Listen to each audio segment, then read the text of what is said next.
A warm welcome to the 20th lecture on the subject of wavelets and multirate digital signal processing. Recall what we had done in the previous lecture. We had built up the uncertainty principle to completion. We found that nature imposed a fundamental limit. If we look at the time bandwidth product, you cannot go below a certain number. That is what we finally inferred. In fact, we also inferred which function could give us that minimum product.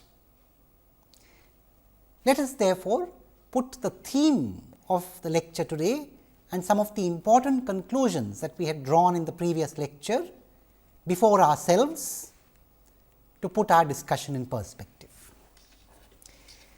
So, what we intend to do today is to talk about what is called the time frequency plane and the idea of tiling the time frequency plane. Just like you would tile a floor or tile a surface, we would tile the time frequency plane. And to recall what we had done in the previous lecture, we had drawn the following conclusions. Conclusion number 1, what is the minimum time bandwidth product that you can get? So, recall that we had defined the time bandwidth product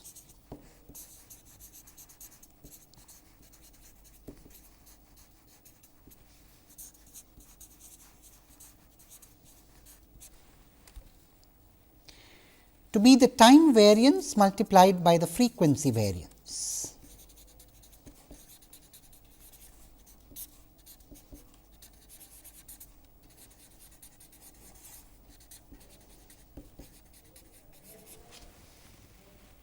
And we said that this quantity, which we also described as sigma t squared times sigma omega squared, cannot fall short of 0.25. So, we said the time bandwidth product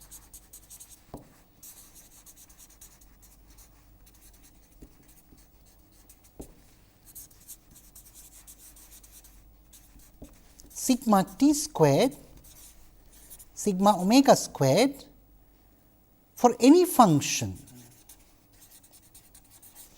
x belonging to L to R is always greater than or equal to 0.25. We had proved this the last time. And we also concluded which function x t in L to R gives us this time bandwidth product. So, we showed that x t is the Gaussian, namely e raised to the power minus t squared by 2, for example, is an example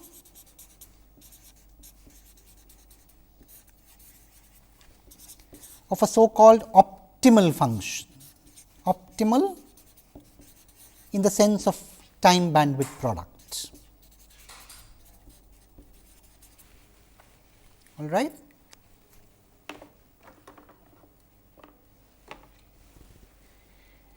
Now, other optimal functions can be obtained by modulating this with a term of the form e raised to the power j alpha t squared. So, we saw the more general optimal function. More general optimal function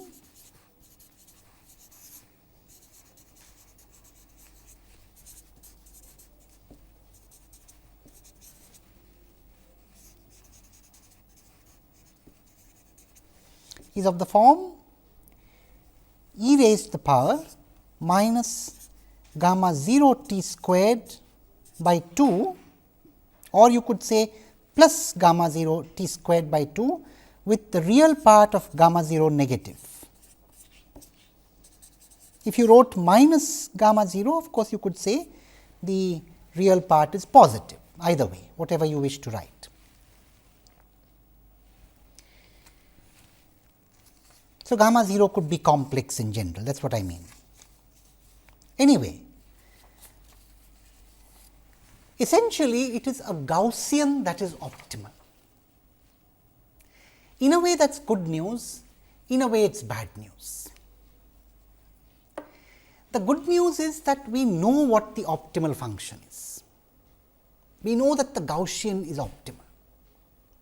The bad news is that the Gaussian is unrealizable in the exact sense in physical systems.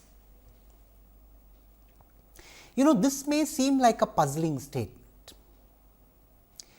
One of the favorite probability density functions of most scientists and engineers is the so called normal or the Gaussian density. And in fact, we go to the extent of saying that when we put together a number of independent identically distributed random variables, in most situations the some random variable goes towards the Gaussian.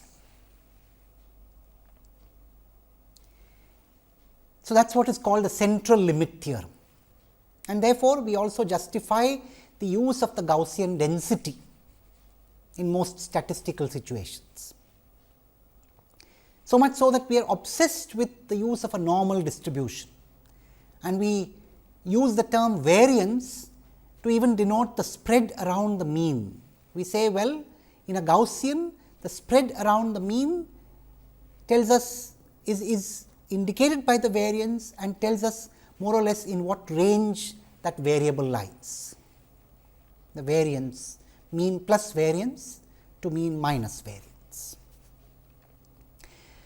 Well, so that is the Gaussian for you. Then why are we saying that this is physically unrealizable? I am talking about a Gaussian time waveform. Take for example, the exponential time waveform or the exponential time waveform modulated by a sinusoid. These are easily realizable. Circuits which comprise of resistances, inductances and capacitances, when excited say with a step or even for that matter with a sinusoid, give us either exponentially decaying sinusoids or exponentially decaying transients, and therefore, those are easy to generate with physical systems. Unfortunately, there is no meaningful physical system which can generate a Gaussian in the same way. So, that is one of the fundamental reasons why Gaussian is good news in a statistical density, but Gaussian is bad news as far as functions go. I must mention that people talk about what is called Gaussian mean shift keying or Gaussian minimum shift keying GMSK in the context of digital communication. The word Gaussian there refers to a Gaussian pattern in the impulse response, whether it is in phase or in amplitude. But there again, people really fight hard to realize a Gaussian filter. So, you see that the Gaussian is difficult to realize in physical systems, it can only be approximated. So, although it is good news that we know what the optimal function is, it is bad news that we cannot easily realize this optimal function by using physical systems. Well, then that is bad news. Let us bring some good news. If not the Gaussian, then can we use a reasonable function which we could probably realize with a cascade of two simple systems or something of the kind and go close to the Gaussian. So, in other words, when we started with the Haar, we had a terrible time bandwidth product, infinite. Now, can we do a little better?